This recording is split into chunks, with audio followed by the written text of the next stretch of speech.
Cast your minds back to 2005. That was the year YouTube was founded, the iPhone was still just a twinkle in Steve Jobs' eye, and Grand Theft Auto Liberty City Stories launched on the Sony's PSP handheld. 11 years later, it's made the leap to mobile and has finally launched on iOS for the princely sum of $6.99 with an Android version in the pipeline. Liberty City Stories brings you back to Rockstar's version of New York City and reintroduces you to wisecracking Tony Cipriani. To get in the good books of the crime kingpin Salvatore Leone, you have to run around town doing all manner of nefarious tomfoolery, like stealing cars, blowing up tanks, and delivering pizzas? Like any GTA game you've poured hours into, gameplay is exactly what you'd expect. You accept and complete missions, which often introduce you to other characters who give you their own missions. The more missions you do, the more the plot of the game is slowly revealed. However, Liberty City is not designed to be a direct replica of its console cousins. Missions here are deliberately brief and more streamlined to allow for shorter mobile playing sessions. You can still race speedboats and perform elaborate assassinations, but you'll do it all in a matter of minutes, you speedy Gonzales.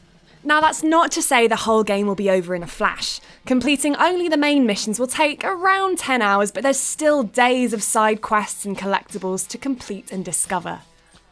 But what about the controls? The whole game has been given a lick of virtual control paint, and, well, if you hate virtual controls, Liberty City Stories isn't going to change your mind.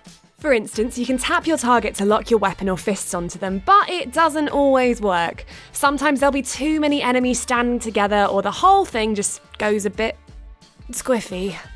Thankfully, the game does support MFI controllers. In our view, this is the way the game is meant to be played, not dropping all the swear bombs while mashing your touchscreen with your forehead. All in all though, the game looks and plays brilliantly. Rockstar has buffed up the textures with a bit of spit and polish, meaning that even on iPad's larger screen they look crisp.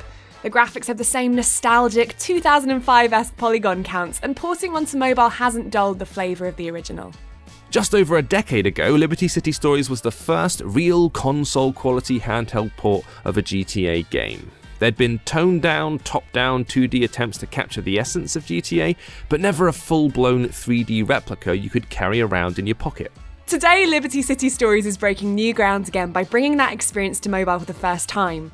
With real-time lighting and shadows, 60 FPS gameplay on the latest Apple devices, and cross-platform cloud saves, Rockstar's gently guided the game onto mobile and into 2016. Now, if you'll excuse us, we have some NPCs to bludgeon.